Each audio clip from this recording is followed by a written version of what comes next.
So this, whatever learnings we're going to discuss over the next 5 sessions is primarily based on wisdom of Bhagavad Gita. I'm sure it's something which everyone will be familiar with. So it is something different from what we study normally in our schools and colleges. That is gross education. This is very subtle education. Yeah. So it'll require a lot of attention and concentration to assimilate what we hear. So my sincere request to be very attentive and focused while we go through these sessions.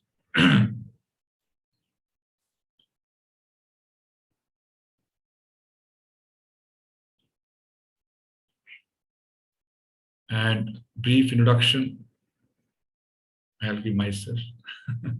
My name is Madan Govind Das, and my earlier name was Munish Nandavani. So I worked with Hindustan Lever across various locations, and then Johnson & Johnson for almost 5 years. I was out of India for a few years in Colombo and Jakarta, and then came back and dedicated myself to the wisdom of Bhagavad Gita. So since then, last 4 or 5 years, almost 5 6 years now, I'm trying to learn and teach to the extent I learn. Yeah. So be patient. It's a journey, 5 sessions at least, and the journey I'm sure will continue even after 5 sessions. Okay, so it'll require a lot of patience and at the same time enthusiasm to stay connected to the next 5 sessions. Yeah. So we'll have good time for questions and answers, so be patient. If you have any question, you can write it down. Towards the end, we'll try to answer it, so that we don't get deviated from the subject. Okay, so can we start, if you all permit? Okay. So I'm going to share a presentation. And it is slow.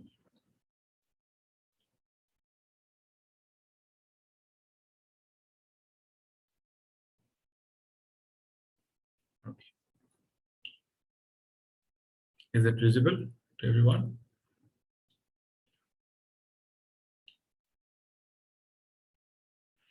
Okay, so 5 sessions, and the first session is called as Search for Happiness. So today primarily we'll focus on this subject. So it'll take maybe 1.5 hours or so.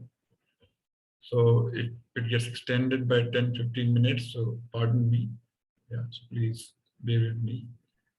So the subject, if it has a lot of questions towards the end, so it might get extended sometime, 15-20 minutes or so. So first of all, I would like to congratulate everyone. There are not many takers of this wisdom. In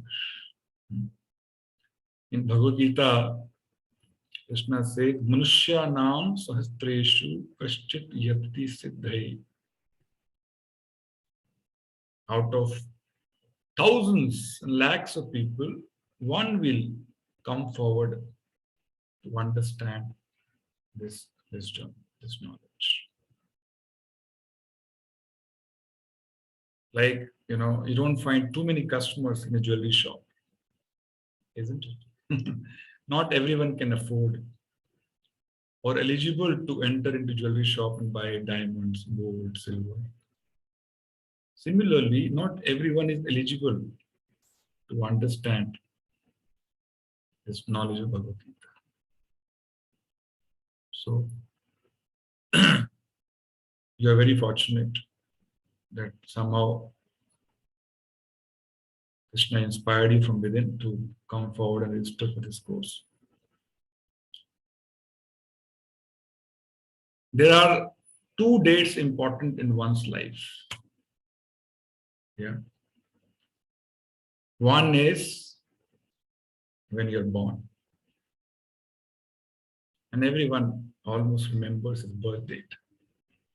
And the second most important date is when you understand, when you find out why you were born. Not many people ask this question. They'll remember their birth date without exception, without fail. But they do not have the curiosity or eagerness to find out why were they born. It's a very important question. This why is very, very important. Not many people ask such intellectual, philosophical questions. And hence they do not get revealed to many untold truths of life unless they inquire. Yeah. Here you have Einstein, who also inquired when he saw that there was an apple falling from the tree. So he started contemplating that. He started thinking, how did this apple fall down? Why did it not fly into the sky? When he was contemplating, when he was thinking about it, when he was inquiring, trying to find the reason behind this why, he discovered the law of gravity. So every why takes one to the high, takes one's knowledge, consciousness, wisdom elevated immediately. And we'll understand many such questions going forward and try to find answers to those questions. And mind you, these questions and these answers are available only in Bhagavad Gita. That's why this knowledge is called as Raj Vidya Raj Guhyam. In the 9th chapter, Krishna says, Raj Vidya means it is the king of education. At the same time, Raj Guhyam, Guhyam you all understand, the most confidential knowledge. Gopniya, Rahasya in Hindi, you may call it. So when you go through these 5 sessions, you'll have many eureka moments.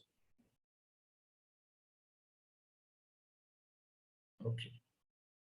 I'll try to use Hindi also. I've got a request to use Hindi also. Okay. So जब आप इसको पढ़ेंगे और अगले 5 जो sessions हम करने वाले हैं, you will discover many truths of life which are not known to us. ऐसे बहुत से रहस्य हमारे सामने खुलेंगे जो हमने अभी तक इसके बारे में हमें कोई जानकारी नहीं. Raj Vidya means it is claimed in Bhagavad Gita. If you understand Bhagavad Gita, if you get this knowledge of Bhagavad Gita, you actually don't require any other knowledge. It is self-sufficient to serve every purpose of life. And it's not a very big book. It's a small book. Only 700 verses. Only 18 chapters.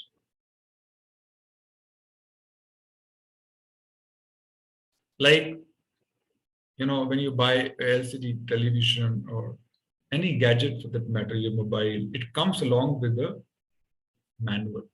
जब भी आप कोई नई चीज खरीदते हैं, उसके साथ में एक निर्देश पुस्तिका मिलती है, मैनुअल मिलता है. And what is the purpose of the manual? How to use that gadget. जो चीज आपने खरीदी है, उसका इस्तेमाल कैसे किया जाए. And how to troubleshoot if you have problems with the gadget. कोई समस्या है तो उसका समाधान कैसे किया जाए. और ये निर्देश पुस्तिका कब बनती है? When is this manual made? When the product is manufactured. So the only manufacturer can give you the manual. How to use it, how to troubleshoot it. Similarly, Bhagavad Gita originally came into existence at the time of creation, when this material world was manufactured. And the creator gave this manual along with this material world and this human body. How to use this human body, and if there are troubles, how to troubleshoot them. यदि कोई समस्या आती है जीवन में तो उसका समाधान कैसे किया जाए. So Bhagavad Gita is like a manual. If one does not know it, he cannot live his life purposefully. यदि किसने भगवद गीता नहीं पढ़ी है तो उसका जीवन सार्थक होना बहुत मुश्किल है. मेरी हिंदी थोड़ी कमजोर है तो प्लीज क्षमा कीजिएगा if I get stuck while searching for the appropriate word. ठीक है. And Bhagavad Gita, it was spoken to Arjuna around 5,000 years back. First ever motivational seminar where on the battlefield. Millions of soldiers around, in the middle of the battlefield, Krishna is taking a training class or training program for Arjuna and motivating him. He lost all the hopes. He said, I'm not going to fight this battle. So just 45 to 50 minutes, Krishna spoke these 700 verses. And Arjuna was ready to fight. He regained all his confidence, enthusiasm, will. So we also face many problems like Arjuna in our life. We get demotivated, lose all the hopes. So we require a dose of Bhagavad Gita to again get enlivened, to get remotivated, to get that enthusiasm back into our life. So very, very important subject matter for everyone. And it is not meant for a certain section of society. Very, very important to understand. It is a universal knowledge. When we say universal means like 2 plus 2 is equal to 4. It is a universal truth. It's not that in India it is 2 plus 2, 4, and in America it is 2 plus 2, 5. No, it's a universal fact. Similarly, Bhagavad Gita is universal, applicable to each and everyone, irrespective of his outer external identity, whether he is Indian or American or Russian or whatever, doesn't matter. As long as you have this body, it is applicable to you. Whether it is Abdul Kalam Azad or Einstein, the greatest scientist, or Mahatma Gandhi, a well-known personality in India, all of them have read Bhagavad Gita. And it is published in more than 80 languages across the world. So it is a supreme science and answers many open questions which our material science has not been able to find answers to. If you search on Google and ask for open questions which are yet to be answered in our material science, you will find those answers in the pages of Bhagavad Gita. So I'm not going to read these remarks which these personalities have given. In summary, Abdul Kalam Azad is talking about that how Bhagavad Gita provides positive outlook in life. Everybody goes through difficult times in his life, many problems. But how to remain positive in all such situations, which has a potential of demotivating us, the best book to be referred is Bhagavad Gita. Einstein is making a remark which will definitely increase our faith in somebody who is controlling this entire universe, or in a nutshell, increase our faith in somebody called as God. Scientifically, the greatest scientist is saying, whatever I discover is nothing in front of what I find in the pages of Bhagavad Gita. And Mahatma Gandhi is saying, my life has been full of external tragedies, and if they have not left any visible impact on me, I owe this to the teachings of Bhagavad Gita. So it increases our immunity to external problems of life or external tragedies in life. So what can be more important than this knowledge, which can help us how to live this life peacefully and meaningfully and purposefully?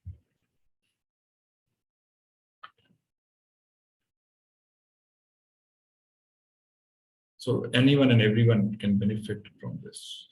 Even our most reputed management institutes, Indian Institute of Management, they have introduced lessons of Bhagavad Gita in their curriculum. Yeah. What purpose? To train their future leaders, corporate leaders, how to deal with stress, how to manage people, how to motivate people,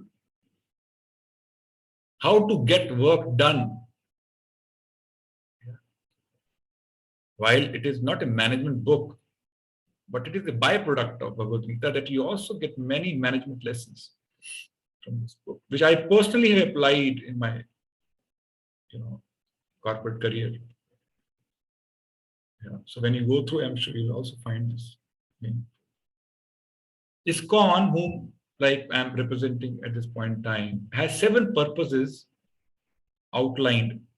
And the very first purpose is to systematically propagate spiritual knowledge to society at large and to educate all people in the techniques of spiritual life in order to check the imbalance of values in life and to achieve real unity and peace in the world. Basically, how to ensure people understand this wisdom, this knowledge systematically, scientifically, not like a speculation or what I think or what he thinks or what the other person thinks. No, scientifically based on truth as revealed in our scriptures. So I'm not going to add anything or I'm not going to delete anything from what we have learned from the scripture called Bhagavad Gita. As it is, going to produce in front of you. So as I mentioned, it has 5 sessions. The first one is search for happiness. Second is who controls our destiny. There are many people who believe in God. There are many people who do not believe in God. But what is the real truth?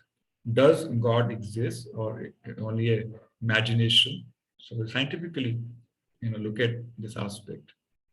Then discover your real identity. Very important question.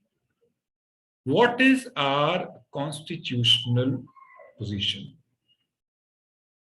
99% of people do not know this. There's a huge identity crisis which is going to resolve it for the next 5 sessions. What is our real identity? Who am I actually? Yeah. And then the 4th session talk about why do good people suffer? We see so many good people have died out of this disease called corona or many other cases. Some good person met with an accident, he had a heart attack previous night and he died. So many such stories we hear every now and then. So why do good things happen to bad people at the same time? Why do bad things happen to good people? Okay. So what is the law of karma as described in Bhagavad Gita? We'll talk about. See, these days, every student aspires to get admission in IIT, isn't it? IIT, IIMs. And they work so hard for it. Day and night, they forget even to eat, they forget even to drink. So they get good admission in some good college. But we are not worried at all. Where do we get admission in our next life? No one is bothered which body we will get. We'll get a body of human, we'll get a body of dog or a cat or a rat or a tree. No one is working hard, isn't it? So we have to learn from these, all students who are aspiring for IIT. They start working, 6-7 years in advance, start, taking coaching and start preparing how to get good college, admission to good college. But people are not worried about this aspect at all, as far as their life is concerned. And the next and the most important session, we'll talk about, practical aspects of spirituality. What is the source of real lasting happiness? Everybody is searching for it, and they keep searching only throughout their life. Till the last moment of their life, they're still searching for this something called as happiness. Okay. Very, very important, section in the whole seminar. So all 5 sessions are important and interconnected. So my honest request to everyone, attending this session is that don't miss even a single session. If you move out of the movie and then come back, then you will not enjoy the movie, isn't it? You will miss the climax.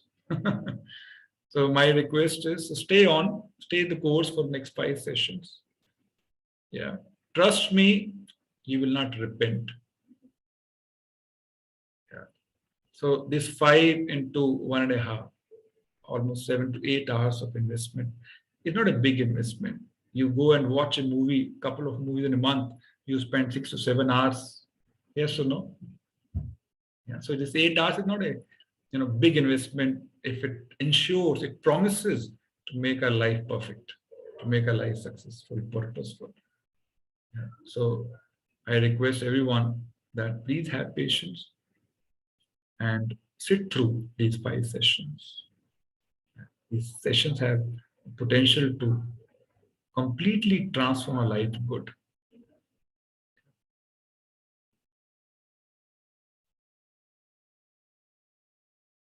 Avoid distractions. Yeah, this is a problem with Zoom. One can get distracted very fast. Everybody sitting in their houses, children around, family around. Somebody is watching television, somebody is in newspaper, cooking in the kitchen. So there's a possibility of getting distracted again and again, again and again. Yeah, that's why people switch off the video so that they can multitask. So my request, keep your videos on so that you stay focused. Yeah, as I mentioned, a subtle science. It is not a gross science, so you have to be attentive to understand, digest, assimilate this knowledge. So focus on your screen, not anywhere else. And make notes. We are in Kali Yuga, our memory is very short, and we will forget by the time this session is over. Within the day, you forget 50% of what you heard. So please make notes. Let's become now student of Bhagavad Gita for next 5 sessions. Behave like a student. Okay. Forget that I am manager, I am CEO, I am vice president, or I am head of the family, or I am this and that. Forget. Now I am a student of Bhagavad Gita. Sitting here to understand some important lessons of life. So please make notes. So you can always revise later on. And keep your mind open. We all have our own conceptions about life, about spiritual life, right? So, Krishna teaches in Bhagavad Gita how to approach a teacher. Tadvidhi pranipatena pariprashnena sevaya. He says one should remain humble by trying to acquire knowledge.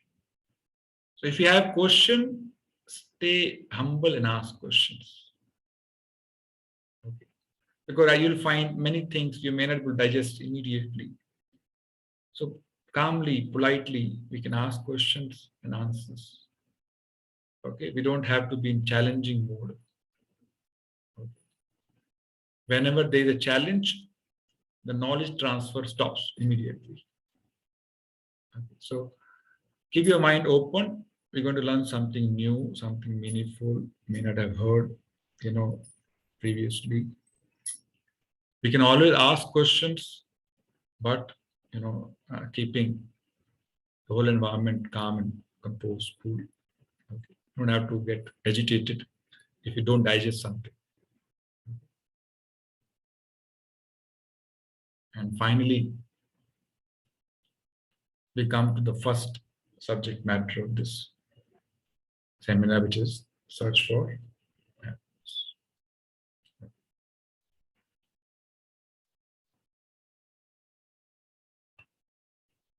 It goes without saying that everyone is actually searching for this something called as happiness. Even our scriptures say the same thing. Anandamayo bhyasa. Everybody is searching for only one thing, happiness.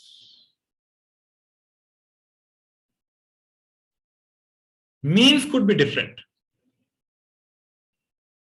Somebody may be trying to search for happiness in his teaching profession. Somebody may be trying to search through his engineering profession, management profession. Somebody may be trying to search happiness in food. Somebody trying to search happiness in shelter, clothing, many aspects. But ultimate objective is that we get few moments of happiness. Yes or no? Once there was an interview,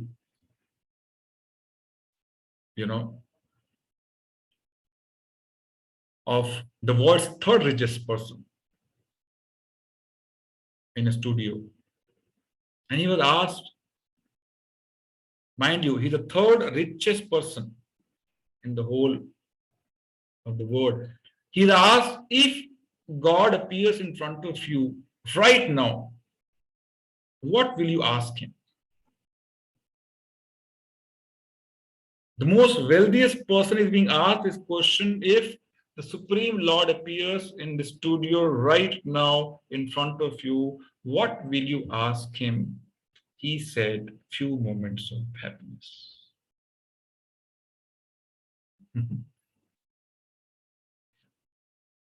I'm sure there's no argument on this. Yeah. The end result or end goal, everybody is working so hard that he can remain happy and peaceful in his life. Yeah. But do we deserve the same happiness which animals enjoy, or do we deserve special happiness because we are special? So the next few slides are going to discuss about how are we different from so many other species of animals around us, and how are we special, and hence we deserve something special in return in terms of happiness, in terms of peace of mind. Yeah. Very important subject matter. So again, as I mentioned, keep your minds open.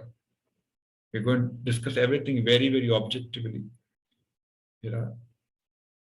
factually.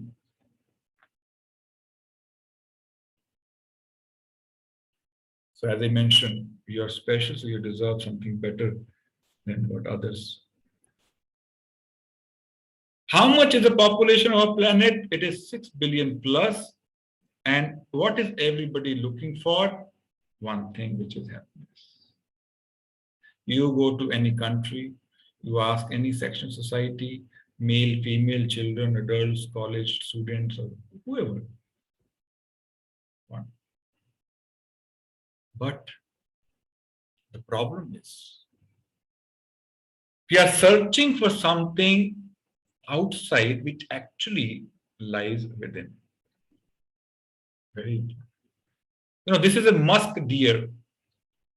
The whole life, this musk deer is searching for something. This deer is something for some fragrance which is constantly coming. The deer is trying to search, where is this fragrance coming from? Is it coming from this tree?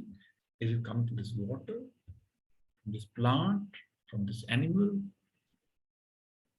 The whole life, this deer spends searching for something which lies within this deer. I'm sure many of you would have used musk fragrance. It comes from this deer, lies within this deer. So there is a ray of hope for everyone that everyone can be perpetually, constantly, eternally happy because it lies within me. I don't have to depend upon anything else externally to remain happy. So it is within everyone's reach. Okay. Our current understanding is unless I have this, I will not be happy. Unless I have this, I will not be happy. Only I achieve this, I will not be happy.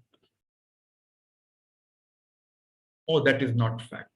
The fact is you can be happy within yourself without depending upon anyone else. This is the beauty. So your remote control for happiness is not in the hands of other people or other objects. It is in your hand only. And hence, this knowledge assures not occasional happiness, it ensures lasting happiness. It ensures perpetual, constant, eternal happiness. So only this search will only end when we look within, when we look inside, not keep looking outside. Today we look at the source of happiness in different sense objects around us, isn't it? And hence we are searching always. And the search is always on, never gets over, even till the last breath of life is searching. But search can be over the moment we start looking within. And Gita teaches us how to look within and attain this lasting happiness, which is the ultimate goal of this seminar. Okay. So this picture signifies in the most troubled material circumstances, one can remain happy. There is a ray of hope. Sometimes we get agitated the moment something bad happens in life, isn't it? Then we say, okay, there's no reason to be happy. No. In the most fractured life, the most difficult life, the most difficult circumstances, one will have many reasons to be happy, enthusiastic about his life. So there's always a hope in spiritual life. With a simple task for all of you, you can use chat box to answer this question. My question is, make a list of common observable daily activities between animals and human beings. Common. And we are accustomed to seeing animals and human beings around us. What are they doing throughout the day? Just write down quickly, top of your mind, right, in the chat box. Common observable, common between animals and human beings. Quickly, maybe 1 minute. Eating, sleeping, movement, food, breathing, okay. Reproduction, very good. Eating, sleeping, begetting, children, yes. Itching, okay. Khana, pina, sona, sex and moving, crying, yes. Couple of more, love, okay. Eating, sleeping, reproduction, yes. So now it's getting repeated. Thank you very much. So you all have understood. Yeah. Living. So if you analyze all what we said and categorize, common sources of happiness are, of course, eating, entertainment, family life, or reproduction, having children, having relatives, wife, husband, right? Having a shelter, right? And finally, lots of money. Yes, so that you can secure your future, You can put it in property. We'll talk about it. So if you look at activities in human life or animals' life, it largely centers around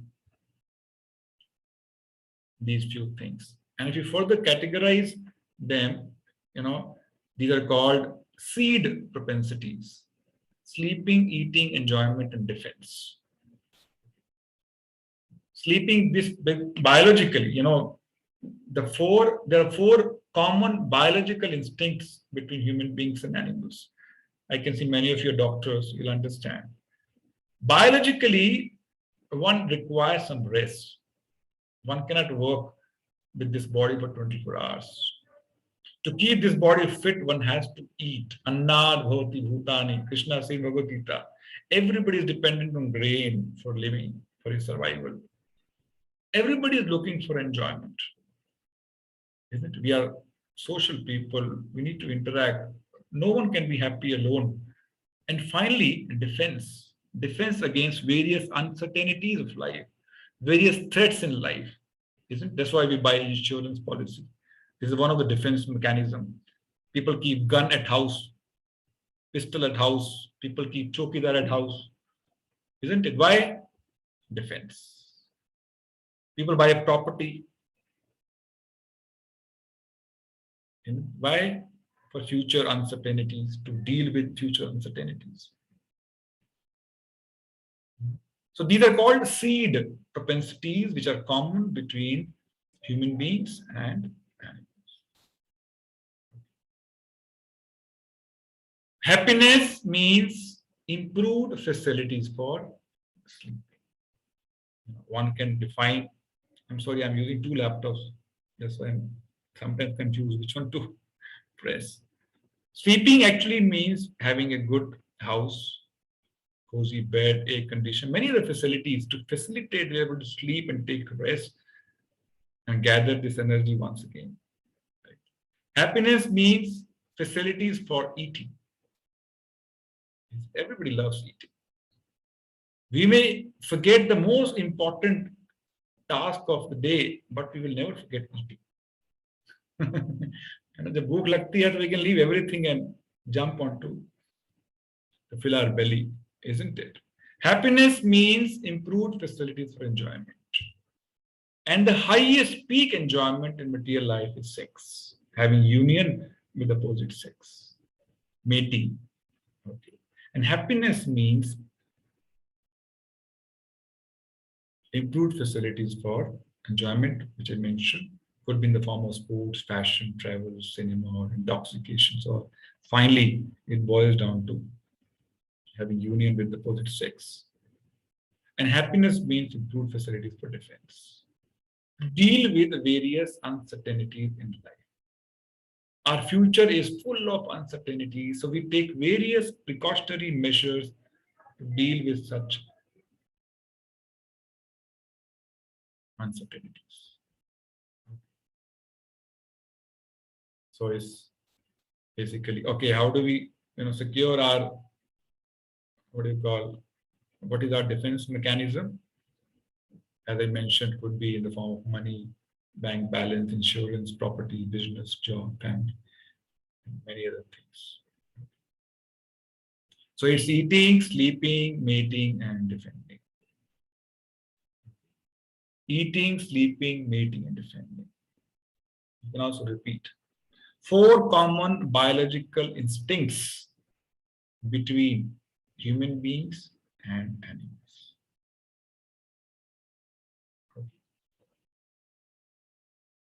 Animals also have friends. Animals also have fun. Animals also have families.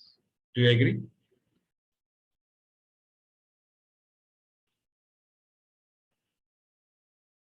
They also find happiness in these 4 things only: eating, sleeping, mating, and defending. Now the question to be asked is, how are we different? You look at this one other example, on Discovery Channel, they share so many documentaries about animals, and all the documentaries focus on these 4 aspects only. Do you agree? Yeah. How to manage food, take rest, produce children, have family, and how to defend seed propensities. And the question I was asking is, how are we human beings different from animals? If the goal of life is these four things, how are we different? Is it? It doesn't matter whether one is eating on the dining table or eating, in the street. Propensity is same. Once Alexander, I'm sure all of you have heard about his name. He conquered almost half the universe, half the world. He came to India. He had a camp, and during night in his camp, one Indian thief came, and he was trying to steal from his camp. And he was trying, whatever he saw, he was trying to gather and go. So his soldiers caught him red-handed and presented him in front of Alexander. So when Alexander was told that this person was stealing different items from the camp, he said, chop him off, kill him immediately. So he ordered his soldiers to kill that thief immediately. And this thief, started arguing. He was saying, why do you want to kill me? He said, because you want to steal. The thief said, tell me what is the difference between you and me? You're also trying to steal countries, land, wealth of people. And I'm also trying to steal something at my own level, whatever little I need. You are stealing countries, I am stealing small items. What's the difference between you and me? Why should I be reprimanded? Why should I be killed? Why not you?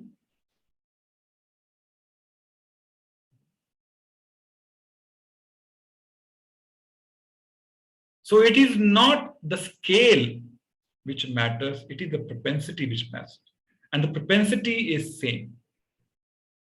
Doesn't matter what you eat, when you eat, how you eat. Eating propensity is same in animals and humans. So it's a very important question to be asked, that what is the difference between animals and humans? If we are also engaged in these four activities, then we are not very different from animals. We are two-legged, civilized, द्विपाद पशु. द्विपाद मतलब दो पांव वाला. Normally animals have 4 legs, we may have 2 legs, but the propensity is the same. Everybody is working so hard just to meet these 4 propensities. Isn't it? Only faces look little more, evolved, more beautiful. Somebody may say human beings have higher level of intelligence. Yeah. But even animals have high level of intelligence. They also need intelligence to arrange for their food. It doesn't happen automatically. According to our scriptures, there are 8.4 million species of life. Padma Puran talks about it. Jalaja Navalakhani. Jalaja Navalakhani means there are 9 lakh species of aquatics which live in water. 20 lakh species of plants, 11 lakh species of insects, worms, and reptiles, 10 lakh species of birds, 30 lakh species of animals, and only 4 lakh species of human beings. Only 4 lakh species out of 84 lakh species. They are special. So they deserve special. They don't deserve happiness like what animals have. Animals also have brain, for that matter. Somebody written, we use our, they also use brains. Cat will enter kitchen to drink milk when there is no one in the kitchen. Using, its brain, intelligence, isn't it?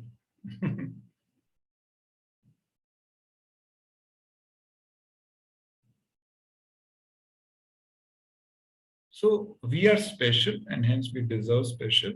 We don't deserve happiness like animals, search for happiness in these four things. Okay. Okay, another question to all of you. We have few animals, you know, available here. Tell me what is the speciality of each animal on this page, on this screen. You have eagle, you have horse, you have dog, you have elephant, you have one human being also. Tell me what is the speciality of each animal shown here. Eagles can fly high, okay, quickly because we have short time. Horse good in running, they can run very fast. Dogs are loyal, okay. Human beings are not loyal. Okay. What else? I can horse. Okay, what else? Go beyond horse and dog. There are many animals visible here.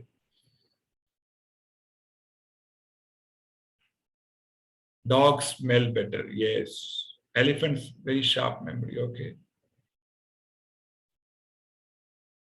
Strength. Okay, let me tell you. Eagles can see from a far away distance. Right in the sky, they can see there's an insect as they prey. They'll come down and eat that insect. So eyesight, they can see we can't see beyond certain distance, but eagles can see. Horse can run very, very fast. Horse never sit, you know that? They always stand. Very powerful. Dogs can smell what we cannot smell. Elephants can eat in tons of food, tons of grass, but we can't eat beyond 100, 200 grams or 500 grams. Boar can sleep for 6 months, 1 year. And what is speciality of human beings? Nobody is talking about. And all are talking about only animals, emotions. Okay. What else? Nature and develop using that. Okay. What else? Wisdom. Okay. Can pet them all. Okay. Tell me, when you see a man roaming around with a dog in the morning, who is serving whom? Dog is serving the owner or the owner is serving the dog? Tell me. You see every day morning people come out for walk along the dogs and somebody is holding what do you call that rope. Who is serving? Dog is serving the owner or the owner is serving the dog? So whose animal is the pet of human being or human being is the pet of animal? It's the owner who is serving the dog. Okay. Decision making. Okay. So all of them have rational power and intelligence. Animals also have rational power, intelligence, to arrange for their food, for shelter, to defend. It's not that they don't have. But still there's a difference between both of them. So as we saw that even animals have so many special skills, even superior to human beings. Right? We can't run as fast as lion. We can't eat as much as elephant. We can't see far like eagle. So they have qualities which are even better than us. Then what is the difference? What makes us human being so special in comparison to animals? Okay. Or we are two-legged, as I mentioned. Dvipad, civilized deluxe edition of animals. We may claim that as humans we have made so much of technological advancement, material advancement. But what is the result of this advancement? Let's see. Anybody can say, we have invented, iPhone, we invented LCD television, car, aeroplane, skyscrapers. medical equipment, so many medicines. But in spite of so much of advancement materially, where do we stand? We are still dissatisfied. We are still full of anxiety. Stress levels are going up, isn't it? Depression is going up. Still, it doesn't prove our worth. Even this material advancement doesn't help us prove that we have something better than animals. So the result is not very satisfactory, not very healthy. Why? Because all the advancement are also centered around sleeping, eating, mating, and defending, not beyond that. So it still doesn't make us different from animals. Limitless expansion, endless entertainment, cutting edge technology, everything at one row. You go to one mall and get everything. Medical advancement at its peak, luxury at our disposal, everything at our fingertips, so many remotes in the house, remote for television, remote for washing machine, remote for AC, remote for this, remote for everything. Smart education, technology replacing human beings.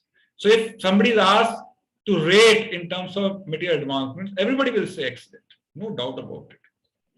If you look at 20 years back and now, we have made huge progress materially, no doubt about it. But the quality of what we have done is determined by quality of result. What is the result? Isn't it? We have everything we need to be happy, but we aren't happy. Something is missing. Do you all agree? Stress levels have gone up. Do you agree? Depression is going up. Suicide rate is going up. So in spite of so much of advancement, all these things are going up.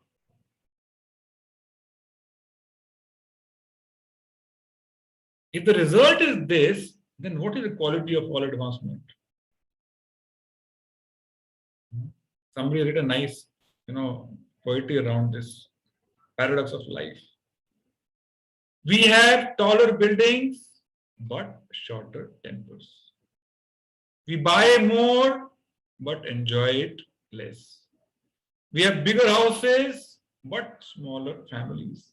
More conveniences, but less time to enjoy those conveniences. More medicine, but less wellness. We have multiplied our possessions, but reduced our values.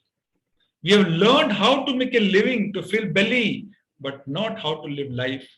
We have higher incomes, but lower morals. Times of fast food, but slow digestion. More kinds of food, but less nutrition.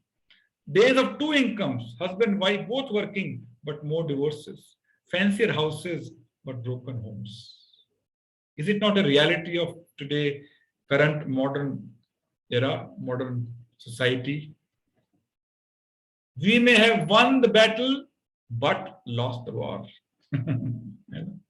We can win small battles, but you're lost. This war of life. There's a book called as The American Paradox.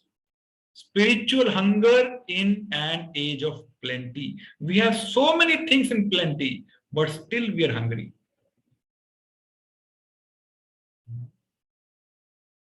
The divorce rate in the most advanced country materially has doubled. Teen suicide rate has tripled. Violent crime has quadrupled 4 times. Prison population, it means crimes, become 5 times. Illegitimate children, illicit connections has become 6 times. And depression has become 10 times. This is the result after the most advancement. That's why we call America as developed country. Isn't most advanced country, and this is the result. So with this result, we can evaluate the quality of advancement very easily. This is life, and this is in mess actually.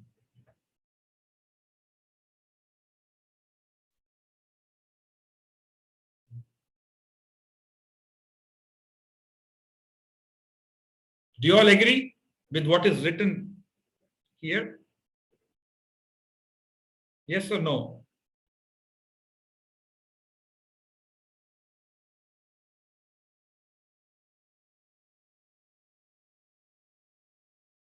We have conquered outer space, but not inner space. So we come back to the same principle that what we are searching outside actually lies inside. We are yet to conquer our selves or our inner space. The moment we start focusing on this, then this result will start turning positive.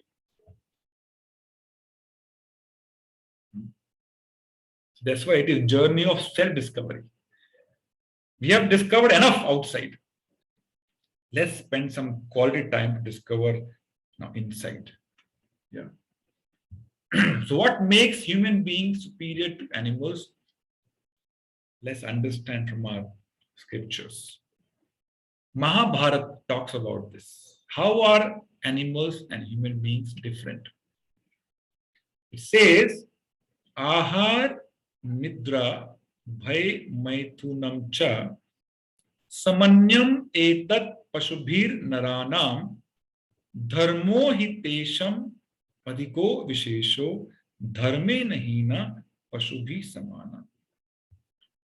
So these four propensities, ahara, eating, nidra, sleeping, bhai means defending, maithunam means procreation, family, children, reproduction. Samanyam etat pashubhi naranam. Pashu or nar, yani ki human beings and animals, these things are common. No difference. All are busy doing the same things. Dharmo hi tesham adhiko vishesho dharme nahina pashubi samana. Then what differentiate between human beings and animals is dharma. Dharma means our spiritual duties. That differentiates. Animals cannot read Bhagavad Gita. Animals cannot attend a Zoom call to understand the purpose of life. Only human beings. They have this ability to find answers to these questions. Dharmo hitesham adhiko vishesho. Dharmena hina means without dharma, pashubi samana, like animals.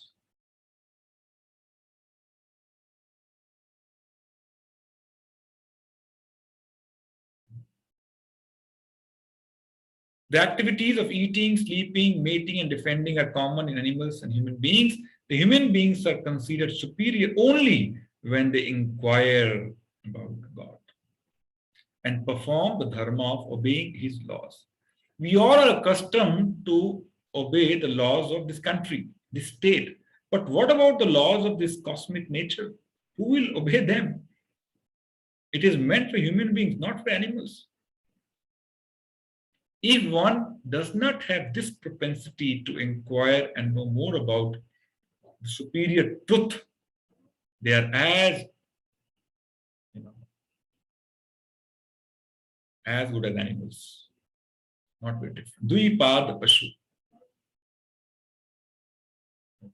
You see, you find this red light, to control traffic. It is meant for human beings or animals.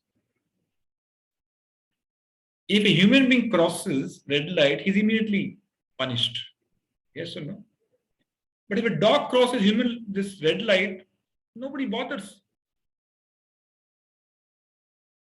Why? Because human beings have the ability to discriminate what is good, what is bad, what is law, what is against the law.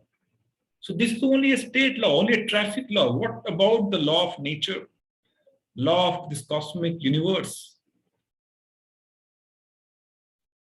Like every state, every country is governed by a set of laws. This universe is also governed by a set of laws.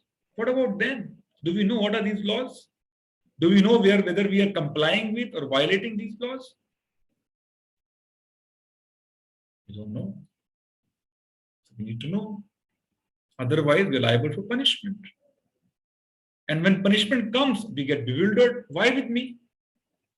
You know, why do bad things happen with good people? We ask this question. अरे कितना अच्छा आदमी था ये, उसको heart attack हो गया. We are bewildered because we don't know cause and impact, cause and effect. What is the cause and what is the effect? The relationship. And hence we need to study laws of nature, laws of cosmic, and then see whether we're complying or not. And then prevent, this kind of punishment. Okay, so difference between animals and human beings. Very, very important slide. Animals can inquire. They also have rational, they also have intelligence, but limited to inquiry about eating, sleeping, mating, and fearing. They can't inquire about God. They can't inquire about why sun rises, why sun sets. They only inquire about खाना कहाँ पर है, सोना कहाँ पर है, कैसे अपने आप को बचाना है. That's it. And human beings have the ability to inquire about life, death, and beyond. What happens after this life? Animals cannot inquire. We have to inquire. Like I mentioned, IIT aspiring student is so worried about his admission in IIT and hence preparing hard for it. But we have no idea about next admission and hence no preparation. Isn't it? So human life is meant for this, not for eating, sleeping, mating, and fearing only. Those are biological things need to be managed. But the purpose of human life is much beyond these four seed propensities. Okay. Making sense so far, or is it going beyond? Just give me some confidence. Are you able to follow what I'm saying? Is it making sense? Quick messages? Yes? Okay, thank you. Okay, let's move ahead. That's why the very first aphorism in Vedanta Sutra is Athato Brahma Jigyasa. Now that you have human life, inquire about God. Inquire about how this material universe is functioning. Inquire about your real identity. Inquire about purpose of life. Not live like animals, eating, sleeping, mating, and then dying and again becoming animal, again eating, sleeping, mating, defending. No, that is not the purpose of life. Athato Brahma. Brahma means superior truth, which is beyond these four seed propensities. Inquire about them. Jigyasa means make an inquiry. इस जिज्ञासा को व्यक्त करो कि इस ब्रह्मांड को, इस जगत को कौन चला रहा है? अपने आप चल रहा है क्या? हमारी एक कंपनी अपने आप नहीं चलती है, उसको चलाने के लिए कितने लोग चाहिए होते हैं? Board of directors, marketing director, human resource director, sales director, so many people, factory director, isn't it? Finance person, marketing person. But how is this universe being managed? One has to inquire. So the first responsibility, unless one makes this inquiry, write this down, he is not on the platform of human being. जब तक कोई व्यक्ति ये जिज्ञासा व्यक्त नहीं करता, तब तक उसमें और पशु में कोई अंतर नहीं. I'm sorry, I forget to speak in Hindi. Keep reminding me if I forget. वेदांत सूत्र का पहला सूत्र ये है, क्योंकि अथातो means therefore, because you have human body, make inquiry. Somebody wanted to see this slide again. Okay. So human beings have higher intelligence to find out cause of sufferings. Why do people die? Somebody can say, what an absurd inquiry this is. Everybody is dying. No. Dying is a abnormal condition of life. Getting deceased is an abnormal condition of life. Becoming old is an abnormal condition of life. So many other sufferings are abnormal condition of life. It means if it is abnormal, some normal condition also exists, which we are not aware of. To inquire the purpose of life. If I ask you, what is the purpose of your life? Trust me, your purpose will be around those 4 seed propensities only, not higher purpose. To harmonize our life with God and nature, to understand what the laws of nature and comply with them, follow them, and then not get limited to occasional temporary happiness, but attain eternal happiness. Why? Because we are special. We are special. In terms of consciousness, in terms of intelligence, human beings are far, far superior to animals. So, if one makes inquiry, he is elevated to higher life, higher level of happiness, unadulterated happiness. If one does not make this inquiry, he is demoted to lower forms like animals. 84 lakh species, only 4 lakh human beings. So people who do not make such inquiries and live like animals, they are demoted to the balanced 80 lakh species of life. This is the law of nature, as simple as that.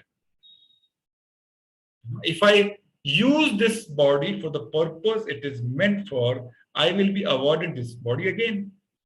If I don't, nature will take away this facility. For example, let's say a company gives me a car. Okay. Company gives me Mercedes car for official purpose.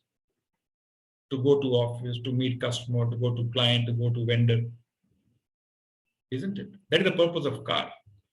If I use this car for my own enjoyment, take my family for a trip on holidays, and company comes to know that I'm misusing this facility of car, what will company do? Will take away the car next year. Yes or no? If I don't serve the purpose for which this facility has been given to me, this facility will be withdrawn. Similarly, the human body has certain purpose to achieve. If we don't serve that purpose with this human body, that human body will be withdrawn. Why? Because we have animal propensities, seed propensities. So this inquiry makes all the difference. Once we make inquiry, trust me, all answers are available in our scriptures. Just a matter of making this beginning of asking why. Why am I suffering and what is the goal of life? 2 important questions one needs to ask. Why am I suffering? Why do I have so many problems in life? As I mentioned, when somebody is deceased, it is not a normal condition, it is an abnormal condition. There is a normal condition of being healthy. Similarly, if I'm suffering, suffering is not a normal condition, it's a normal condition. It means there is a state of no suffering also. What is the goal of life? Is it eating? Is it sleeping? Is it defending? Or something beyond eating, sleeping, mating, and defending?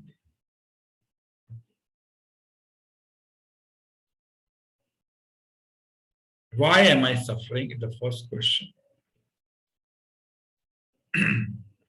According to Bhagavad Gita,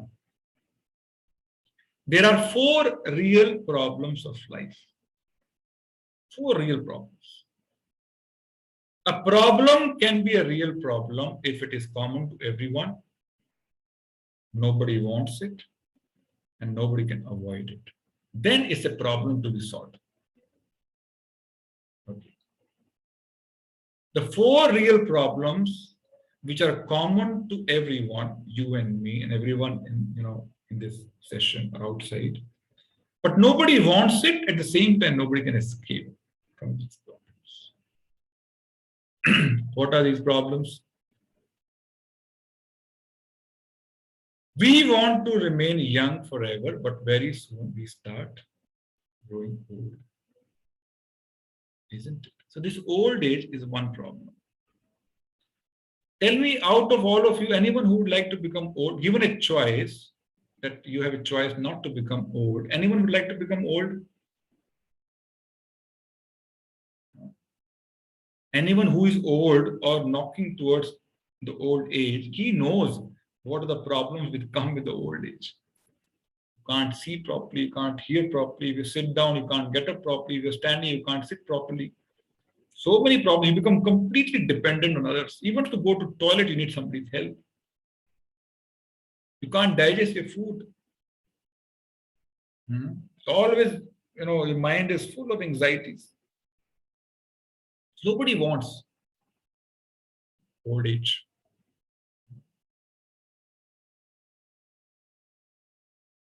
But material solution to avoid old age is cosmetic industry. I used to sell, when I was working in Unilever, I used to sell many cosmetics to make people, believe that they can become young once again. By using our products. No, they can't. They can only hide this problem. They can't resolve this problem. No material solution to old age.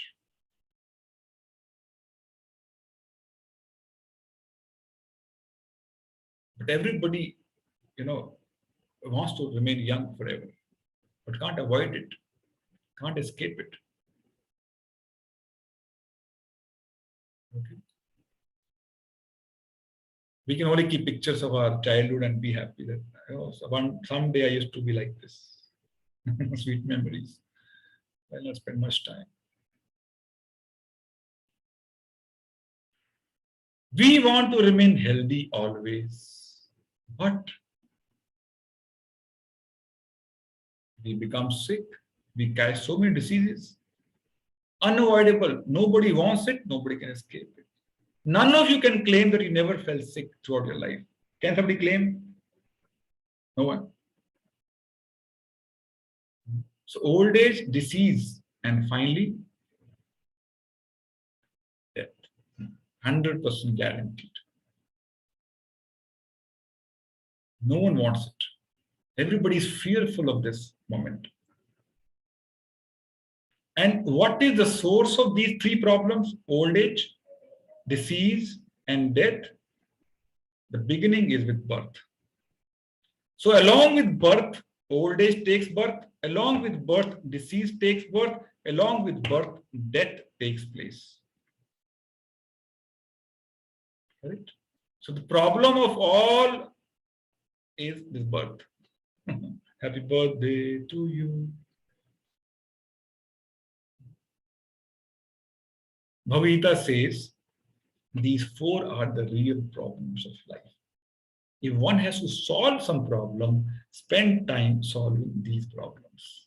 Then you're a human being. Otherwise, if you're solving eating problems, sleeping problems, and animals are solving this problem. Janma Vrityu Jara Vyadhi Dukkha Dosha Darshanam. One who can see the real problems in these birth, disease, old age, and death, he is in real knowledge. Why? Because if he sees them as problems, he will ask why. Why do I get old? Why do I get disease? Why do I get death? He'll make this inquiry and certainly he'll find answer because answer exists. Answer exists to solve these problems. Jan Mrityu Jara Vyadi Dukh Dosha No Darshanam. He is able to see that these are the real problems of life, and hence he seeks help from superior truth to solve these problems.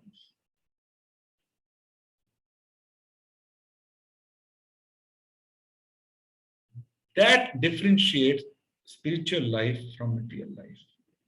So spiritual life is to solve these problems eternally.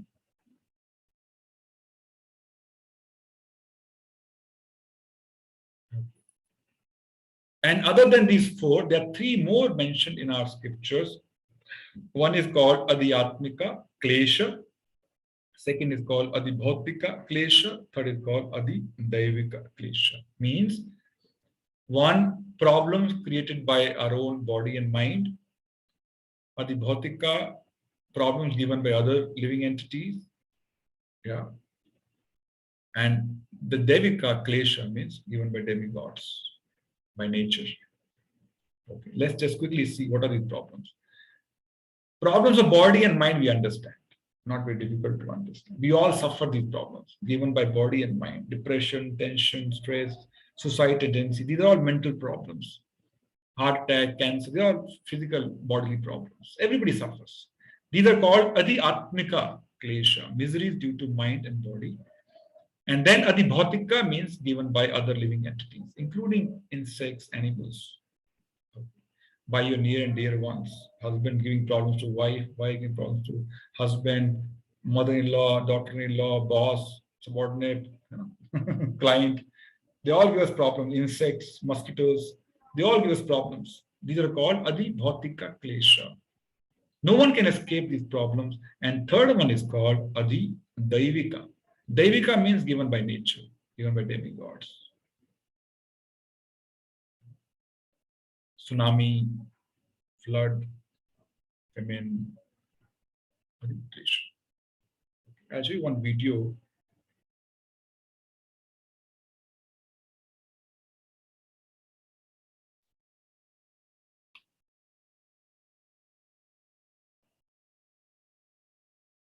Just one second.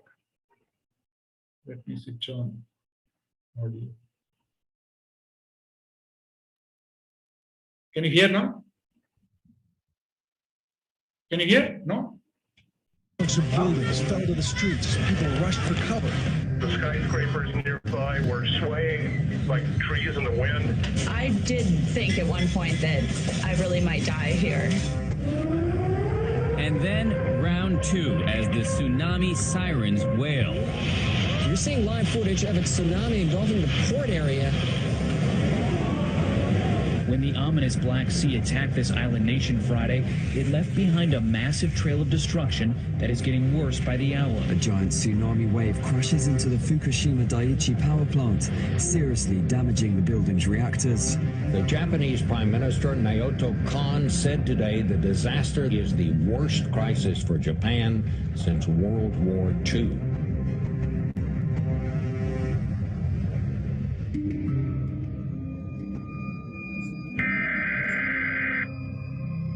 The National Weather Service in Birmingham, Alabama has issued a tornado warning for Tuscaloosa County. A tornado warning means that a tornado has been spotted heading for your area. Seek shelter in an interior. This has been the country's worst and deadliest tornado outbreak since the Great Depression. Governor Deal declared a state of emergency in 16 counties. You think the death toll will go up? Yes, sir, and we do.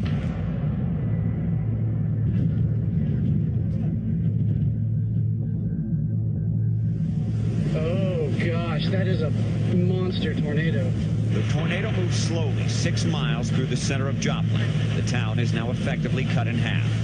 It was just crazy. It was like a jumbo jet was landing on your house. I love you.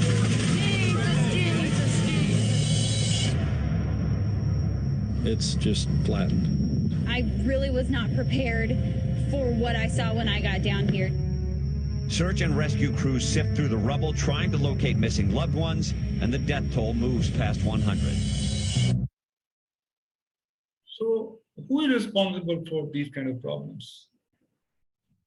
These are called Adhidaivika, something which is completely beyond our control, controlled by, demigods, Mother Nature.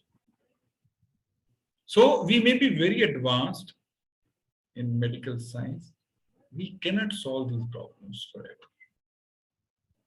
Yeah, we have never been able to solve. We will never be able to solve these problems. And hence we need somebody else's intervention to solve these problems. Material problems cannot be solved by material solutions. Note it down. Universal fact. Material problems cannot be solved by material solutions.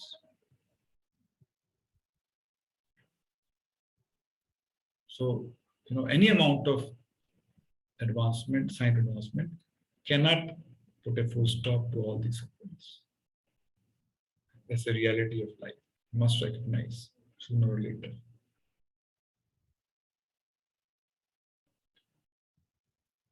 So we can hide problems, like we can, old age, white hair, we can dye and try to, become young, or use facelift to avoid wrinkles, use painkillers, use oxygen. But we can't solve the perennial problems, the root cause of these problems. So we hide them for a certain time. But intelligent person looks for the root cause. He will ask why.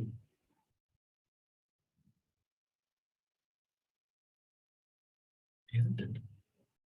And answer to this why is available. So it's a very intelligent question. Why? People don't ask, they don't know. As simple as that. Einstein asked why this apple fell down. He got the answer. So if you start asking why old age, why disease, why death, why birth, answers are available, trust me.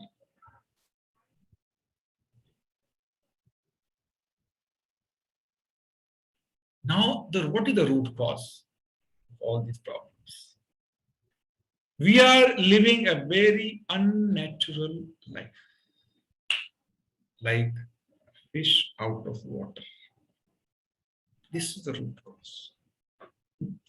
Like you take fish out of water and try to make fish happy by giving various material comforts.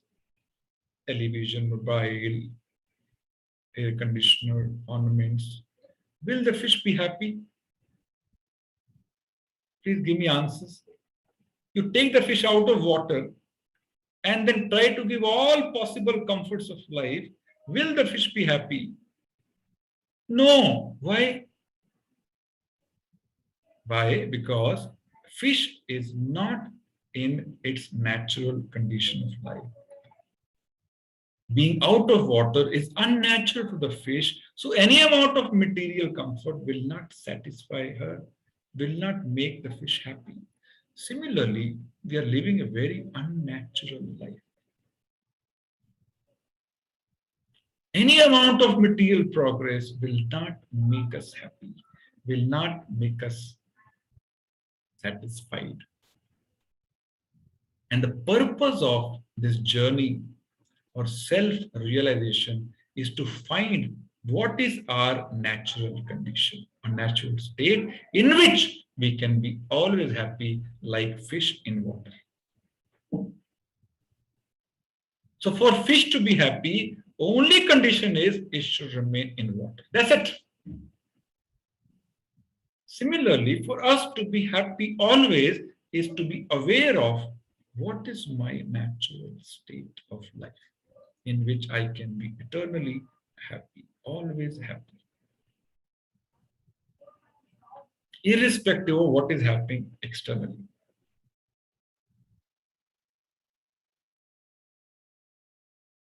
Okay? So the purpose of these 5 sessions is to understand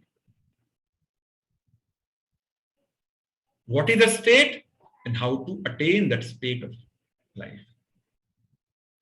What is water equivalent for us?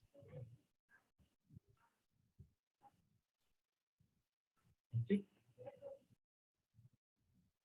So next question is, so many miseries in this material world we saw, adi atmik, adi bhautik, adi daivik, janma mrityu, jara vyadi. The question is why somebody has made this kind of miserable material world? Is it not a good question? Yeah. Who has made and why he has made something like this, which is giving us problems? Everybody, but without exception, is suffering. None of you can claim you never had a disease. None of you can claim you will never become old. None of you can claim you will never die. Why this kind of word? All these are abnormal disease conditions of life. So in the next session, we'll try to find out who and why. Who has made? Who is this person who has made this, this kind of world wherein people suffer, and why he has made this kind of material world? Okay. So we'll try to find answers to these questions in the next session. So the conclusion is 4 common biological instincts between human beings and animals are eating, sleeping, mating, and defending. It is dharma, or the spiritual aspect of life, which differentiates human beings from animals. Basic inquiries of life and beyond. Okay? Like, why am I suffering, and what is the purpose of human life? What are these real sufferings? Right? We discuss about 4 plus 3, 7 sufferings. And no amount of material progress can remove these real sufferings. No amount. We can maybe spend another century advancing materially, we will never find solution to these problems. And why has someone made such material world? This we'll try to answer in the next session. Okay. So now it's open for questions.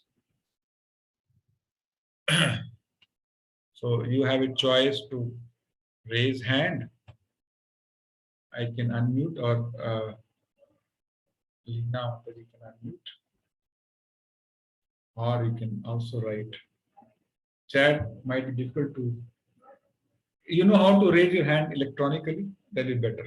अपना system में हाथ उठाएंगे तो जल्दी पता लग जाएगा.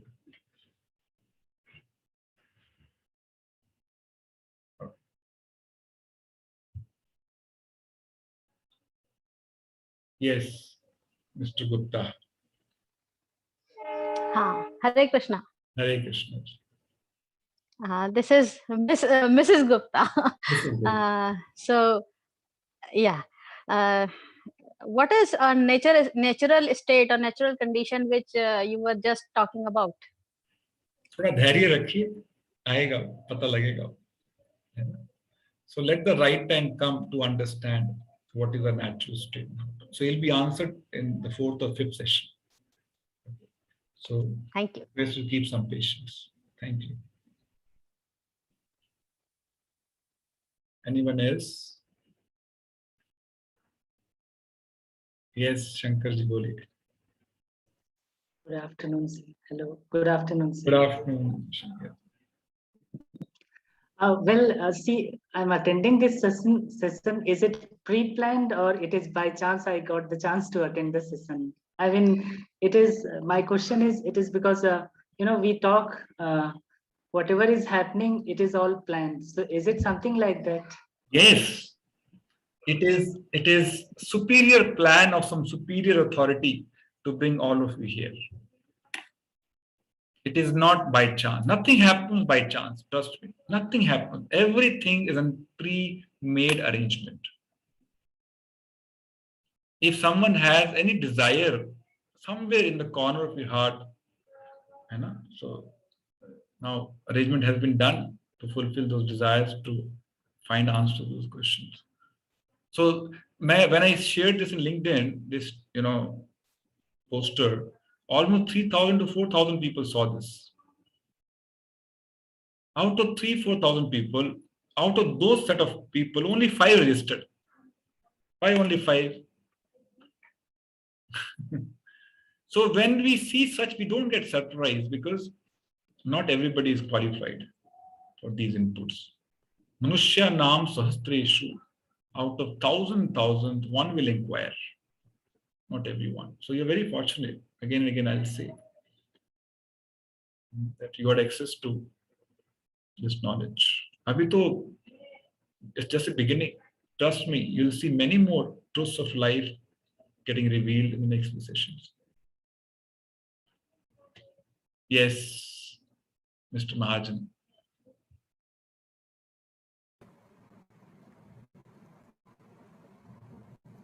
My question to you is, what has made you, excuse me, human beings drift towards materialistic things which have brought more miseries than happiness, and how to reverse this trend?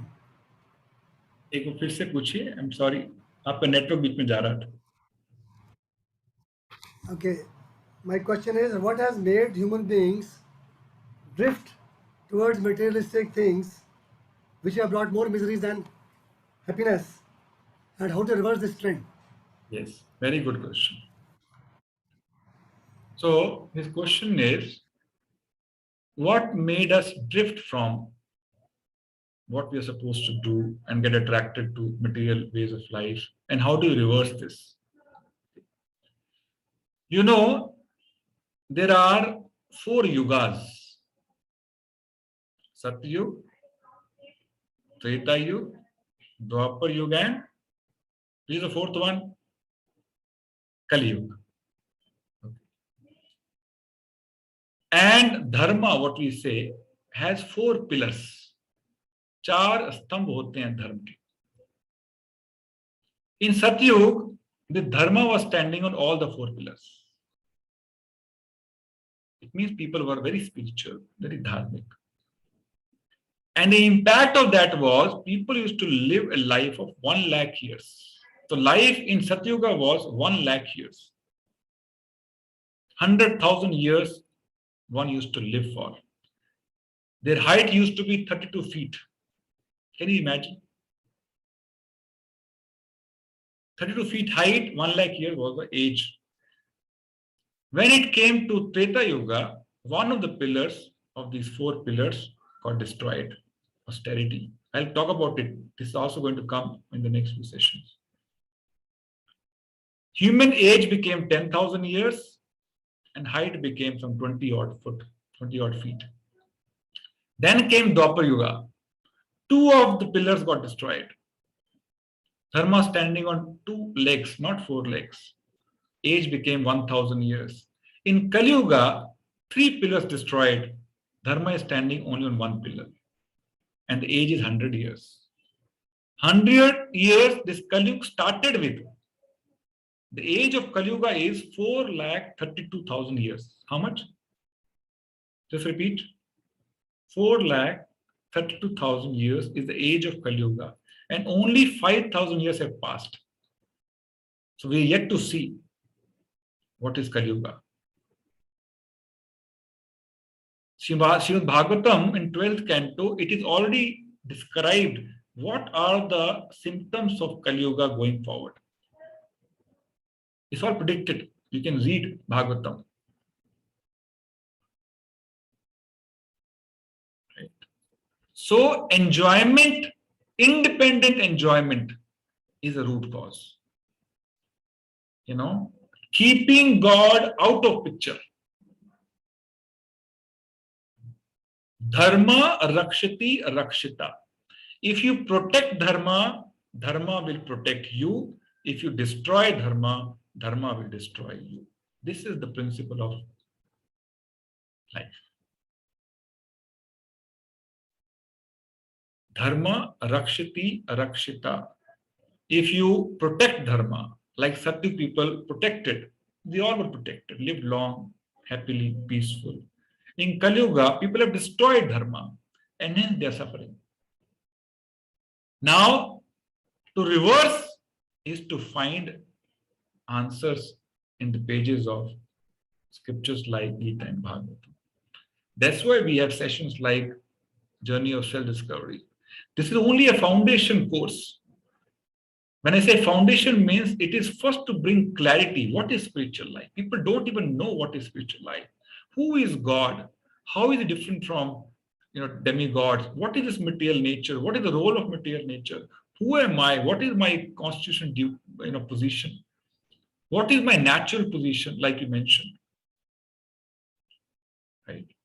So once we live in our natural condition as described in our scriptures, we can reverse this immediately.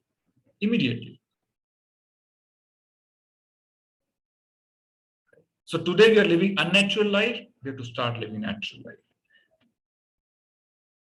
Keeping God in the center, not away from our life. We cannot. We have seen the results.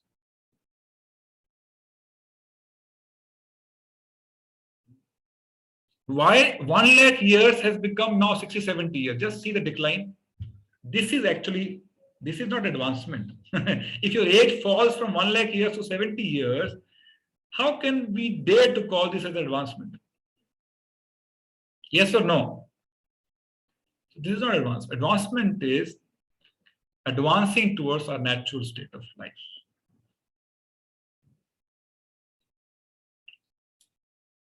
Okay, and we'll discover it.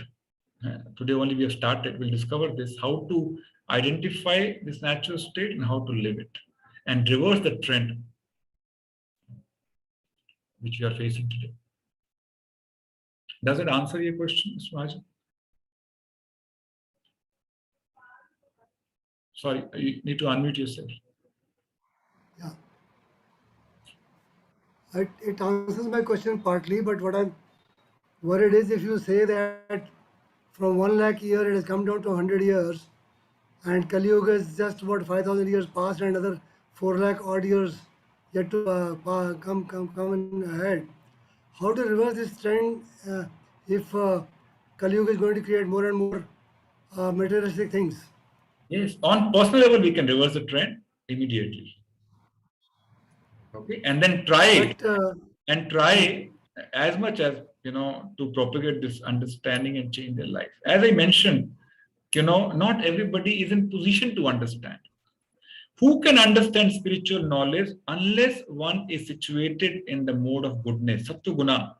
Unless one is situated in Sattva Guna, he cannot understand this knowledge. In Kali Yuga, most people are situated in Tamoguna, Rajoguna. That's why they can't understand spiritual knowledge. Very difficult. So their lifestyle has. But don't we need? Sorry. Do we need too many Govindas ji globally to teach people, because people don't even know what they are supposed to do? So that's what we are listening today from you is a life trend changing trend. But how many Govindas ji are there to educate people and people receptive to such sermons and such guidelines which you are suggesting? That is the purpose of this program. So 50 years back, we had none. Now we have in every country. In every country, we have such programs happening. Right? So we invite people, we have 60 odd people sitting here in the group. Please understand, learn this, execute, experience it, and then become the role model, change agent, go and teach others. That is the purpose of, such sessions. I also attended such session 10 years back, 15 years back. Now I'm trying to give what I have understood. So expectation is you also understand, right? You all hold leadership positions in your respective circles and then propagate this knowledge, right? It will be a gradual journey. It will not be immediate. It will not be immediate because it requires some changes in our lifestyle, on ways of thinking, our ways of living. So not many people will come forward. But we have to keep trying. Like we have 60, 70 people. If the 60, 70 people go and run such programs, we can expect 60 into 60, 3,500 people. Everybody understands network marketing. To follow same principles here. Thank you, Mr. Mahajan. Thank you so much. Thank you. Yes, Dharmendra. Yes, sir. Good afternoon. Good afternoon. Yes, please. It was very nice to hear you, since I know you since our actual days, actually, Unilever days. You have been that time factory manager, and I was in HR. So it was very nostalgic moment for me to accept you as the current role, actually, from that whatever we have seen you, actually. So it was very surprising. It was very surprising for me, and it was very nostalgic to see you in this transitional path, actually. So it was very nice, first of all. And my question is that why we are going away from the spiritual life, spirituality? Why we are doing that, actually? So The first thing is there is no knowledge which is given right at the beginning. So Bhagavatam says one should be exposed to spiritual knowledge when you are 5-year-old. How old? 5-year-old. That is the right age to start children getting exposed to spiritual life. And our understanding is spiritual life starts after retirement. The common understanding is spiritual life starts after we get retired. This is the misconception people carry and hence do not show any interest. They don't know the solution to all their problems lie here, nowhere else. Okay. It doesn't matter. It is never too late. Now, if you learn this, you will ensure that your child at least learns right from the early age. What you lost, you will ensure that your child doesn't lose this opportunity. That is the purpose of such seminars. Right? It is like, at what age we should know we should put our hand into fire or not? Tell me. आग में हाथ नहीं डालना चाहिए. किस उम्र में सीखना चाहिए हमारे? After retirement? No. When we are able to understand, at 5 years, child can understand. He should be told, don't put your hand into fire. He will understand. Similarly, he should be told what is life. He understands. No. Our children will tell you, like children of devotee community, they will give you answers which many scholars cannot give. Why? They are being exposed to this knowledge right from the beginning. So one is lack of education. Second is lack of association. Sangat sanjayate kama. Gita says, the kind of association you carry, the same kind of desires you develop. If you spend time with a drunkard, you develop a desire to drink. If you spend your time with a smoker, you develop desire to smoke. If you spend time with somebody who is leading a spiritual life, you tend to develop desires to lead a spiritual life. So you have to associate with the right set of people. Right? Rest, everything will follow. If you have right association, rest, everything is simply a consequence, is an outcome. Because you will develop positive, healthy desires to lead this kind of life. Yeah. So briefly to answer your question, these two things are very important: early education and right association. Okay. Thank you. Yes, Deepan Bhattji.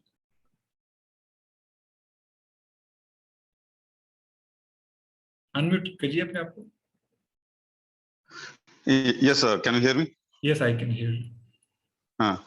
Yes, sir. Thanks a lot for this enlightening knowledge. Sir, I just want to ask how to decide the parameter of satisfaction. What is the parameter of one's satisfaction? Very good question. So let me first give you a shock. The shock is materially one can never be satisfied. This is a shock of life. However advancement we may make, we will never be satisfied. Now, what is satisfaction? Satisfaction is when one can learn to live happy in any condition of life. This is satisfaction. Doesn't matter materially where am I placed, how much money do I have, doesn't matter. I'm happy. This is called satisfaction. That's why I said happiness is not a function of your possessions. How many, how much I have in my bank balance, or how big is my apartment, how big is my car, how much salary do I draw. Happiness is not a function. If that was the,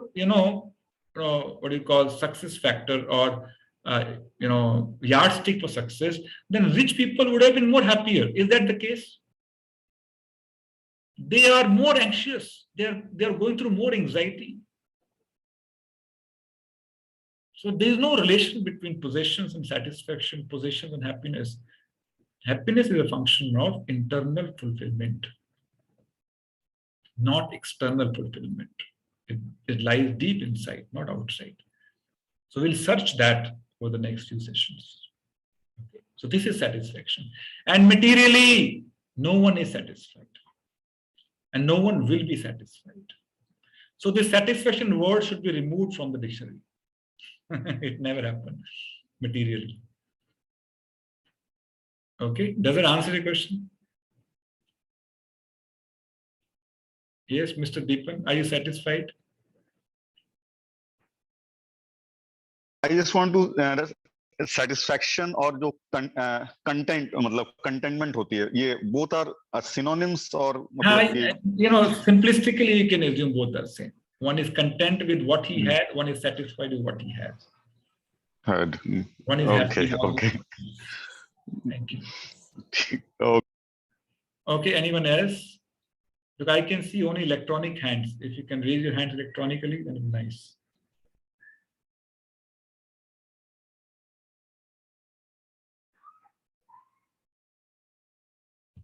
Kush. Hanji. Yes, Mr. Kush. Please go ahead. Hello, sir. Good afternoon. Good afternoon. Sir, what is the word destiny? मतलब किस्मत में है नहीं है या नहीं हुआ, किस्मत में नहीं था तो नहीं मिला, किस्मत में धोखा लिखा था तो धोखा हो गया, चीटिंग हो गई, पैसे खो गए, कुछ भी हो गया. What is this, sir? Destiny is, let's say everybody has certain set of karmas. Okay. Now, it is not the only life we are living. We learned this in the, I think, fourth session, third session. We have lived many such lives in past. Okay. And all of those lives, we performed certain activities, some good, some bad. So we have a stockhouse, warehouse of such karmas. ठीक है, भरा पड़ा है. जैसे Aravalli mountains है ना हमारे उदयपुर के आसपास. So our warehouse of karmic reactions like those mountains, big mountains. Now from warehouse, you have to deliver certain order to your customer. You take out some stuff. Suppose you have 10,000 bicycles, and there's an order of 5 bicycles. You take out 5 bicycles for delivery. Okay. So this life is basically some set of those karmic reactions taken out from their warehouse for execution. Okay, so our life is nothing but execution of our past karmic reactions. इसको बोलते हैं प्रारब्ध. क्या बोलते हैं? प्रारब्ध. So destiny is basically fixed amount of happiness and sorrow you will experience in this life. Fixed amount. It doesn't vary. You cannot change it. If you think, if I work for 20 hours a day, I can change my destiny. Sorry, you cannot. Materially, your destiny cannot be changed. Spiritually, destiny can be changed. Good news for you. Spiritually, you can change your destiny, but materially, you cannot change. Okay? So simply working hard cannot make us more happy. Okay? You have to work intelligently. Okay? Thank you. Okay, Mr. Mahajan again. Unmute करके बोलिए. Govindaji, I have been in the corporate world for about 50 years like you, and for 30 years I have been working as CEO. I just took a retirement. Always have been working for implementing whatever we decide. आपने जो आज कहा है कि 5 साल के बच्चे को स्पिरिचुअलिटी अगर सिखाएं तो सारी सोसाइटी चेंज हो सकती है, and the trend can be reversed. Now my question to you is, Govindas ji, how can we implement it at a national level so that at least, if not the world, at least we change India? अगर ये decision makers और जो education वाला system है उसमें अगर डाला जाए ये आपका थॉट, बिकॉज अगर मैं एक मिनट अगर मैं सीख जाऊं और अपने बच्चे को या ग्रैंड बच्चे को समझा दूं, that is not enough. If it's done at national level, and education system इसके भी 5 साल के को नहीं है करें तो ही देश बदल सकता है. Yes. और as I said corporate world में हम चाहते हैं रिजल्ट कैसे आए. आप कॉर्पोरेट वर्ल्ड में हम चाहते जाते हैं कि रिजल्ट कैसे आए. तो आपका थॉट इतना प्रोवोकिंग है और इतना असरदार है मेरे हिसाब से, तो सिस्टम में नेशनल लेवल पे ये करिकुलम का पार्ट बन जाए, ताकि अगली at least in 30 years we have a generation which is spiritually strong and the reverse trend would be started.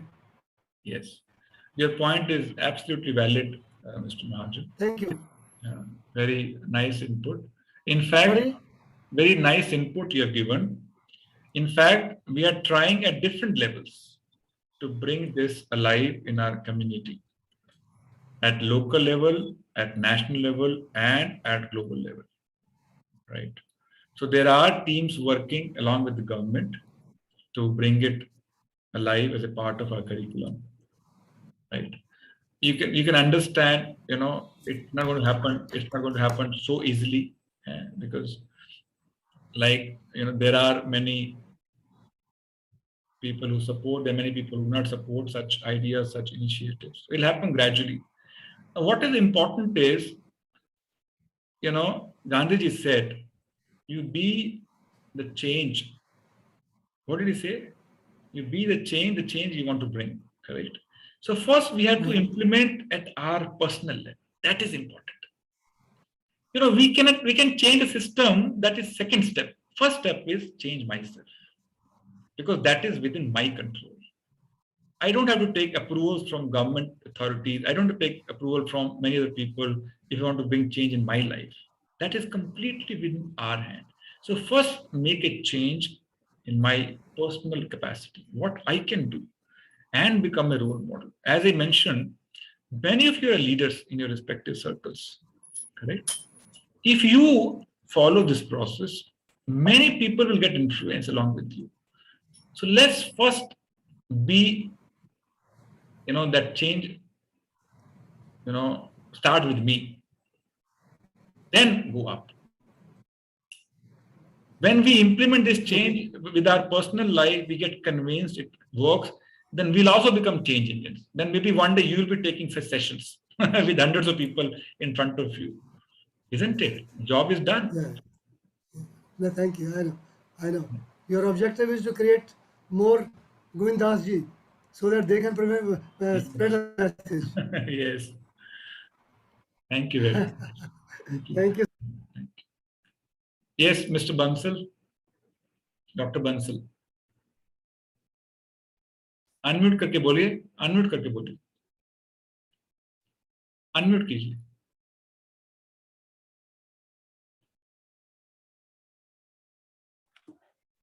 Hello. हाँ जी. Who introduced God to us? Who introduced God to us? Who can introduce? Only he himself can introduce. Nobody else can introduce. Right? He himself is Krishna. Yes. So is it Krishna? In Bhagavad Gita, he introduced only 5,000 years back. No. 5,000 years back, it was spoken once again. It was not the first time. Krishna tells Arjuna in Bhagavad Gita, the first time he spoke this knowledge to none other than Sun God. So Sun God is the first recipient of Bhagavad Gita, not Arjuna. Okay. So this knowledge came at the time of creation. Okay. Creation. So when we talk about, maybe next session, we'll briefly touch upon the subject. Okay. Okay. Thank you. Dhanyavad. Thank you. Okay. Anyone else? Mr. Hota.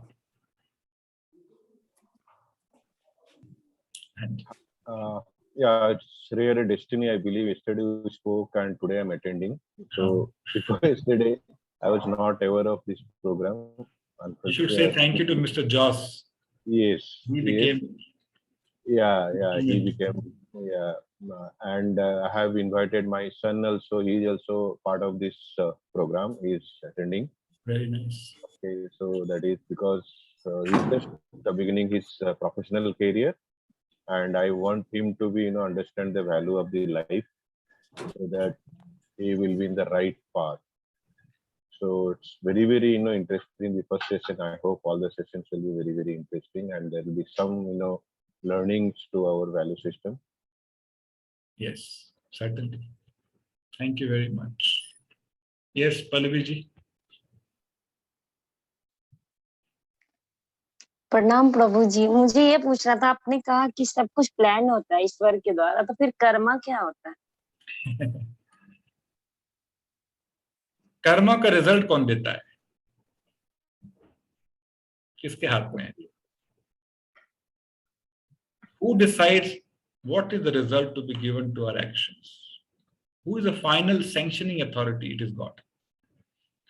So if God wants, He can take care of all your reactions. For example, कोई jail में जाता है कैदी, है ना, उसका अच्छा बर्ताव होता है, तो जेलर उसकी एप्लीकेशन लगाता है प्रेसिडेंट को, है ना, कि उसके सारे जितने भी जुर्म हैं उसको माफ कर दिया जाए, उसको जेल से छुटकारा दे दिया जाए. If president wants, he can relieve and release that prisoner immediately. हो सकता है उसकी 20 साल की उम्र क्या बोलते हैं 20 साल की कैद बाकी है, लेकिन प्रेजेंट चाहे तो उसको रिहा कर सकता है. करेक्ट? तो इसी तरह से हमारे कर्मों के कारण हो सकता है कि हमको बहुत दुख मिलने हैं, एक्सीडेंट होना है, बहुत विपदाएं आनी है. But if the sanctioning authority wants, supreme president of this universe wants to release us, he has the authority to release us. He can intervene. वो हस्तक्षेप करके छुटकारा दिला सकते हैं. ठीक है, तो ये रिलेशनशिप है कर्मों और भगवान के अंदर. ठीक है, जब हम लॉ ऑफ कर्मा पढ़ेंगे चौथे दिन, तब ज्यादा चर्चा करेंगे इसके बारे में. ठीक है. Yes, Mr. Joss. Mr. Joss was my boss in Johnson & Johnson. No. But I'm, Manish, I'm extremely happy to see you proud. I mean, I was talking to some of the senior Johnsonian, and we are transformations, and I'm seeing after 20 years, and many regards, and you are really contributing to the society's growth. And I always believe that, spirituality is the only happiness. You might have seen me in a very rough manner, but as I'm progressing, I realize that is the only thing in happiness. All the best to you. Thank you. Thank you very much. Yes, Kush Maneria ji. I'm happy to see so many questions. Asking question is a reflection of our intelligence. Always remember this. Yes. Sir like जो past होता है उसमें कुछ जानने या अनजाने में गलतियां भी हुई, कुछ पाप भी हो गया, उसको मतलब क्या करें कि हाँ अब उससे उभर सके, या प्रभु अब जो नाराजगी उनकी कम हो सके, कुछ हो सके. सर उसका सोल्यूशन है, वो हम चौथे दिन बात करेंगे. और तो ओके सर, थैंक यू. आपको इसका उत्तर जरूर मिलेगा, निश्चित रूप से मिलेगा. Okay sir. Thank you. I'm sorry, some answers I am postponing because you need to understand a few more things to understand this answer. Otherwise, it might be immature to, reveal such answer at this stage. Okay. और कोई किसी का प्रश्न है? Any question anyone has? It's 1 o'clock, 2 hours already. Yes, Mr. Hota. या मुझे just पूछना है, बिकॉज मेरे बेटे ने जो अभी इस प्रोग्राम अटेंड कर रहा है, I don't know he is listening और नॉट एट प्रेजेंट, बट उसने कुछ दिन पहले भागवत गीता को खरीदा है, एंड इंटरेस्ट क्या है मुझे मालूम नहीं, बट उसने खरीदा है पढ़ने के लिए. सम गाइडलाइंस और some guidance how to start reading और understanding Bhagavad Gita. Yes, very good. So first guidance is one must understand some basic concepts before you read Bhagavad Gita. Okay. Which is this session, these 5 sessions. That's why we call this foundation before we read Bhagavad Gita. Second, Bhagavad Gita is to be understood, studied under guidance. You will find Bhagavad Gita in everybody's house, but they don't know what is inside Bhagavad Gita. Many people have read Bhagavad Gita many times, but they don't know what is the essence of Bhagavad Gita. Why? 2 important things. One, it should be understood, studied under guidance. And second, there is a process to read Bhagavad Gita. Just simply opening book and reading does not serve the purpose. And what is that process? We'll discuss maybe 5th day. Okay, and I have a plan for all of you. After these 5 sessions, we'll make some arrangement, for all of you to understand Bhagavad Gita. Don't worry, systematically. Okay.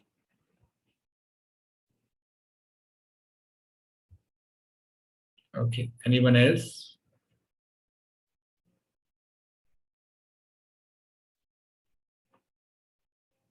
Okay, if there are no more questions, then we'll wind up. Thank you very much, everyone. I hope you all made notes, of this session so that you can revise over the next 5-6 days. And next session is also very, very important. So my humble request, don't miss that. Plan it properly so that you don't have any other priority during the same time. Be available next Sunday at the same time, 11 o'clock. During the week, if you have any question, you can either, write to me or wait for next session and ask those questions. Okay. Thank you very much. See you next Sunday, 11 o'clock.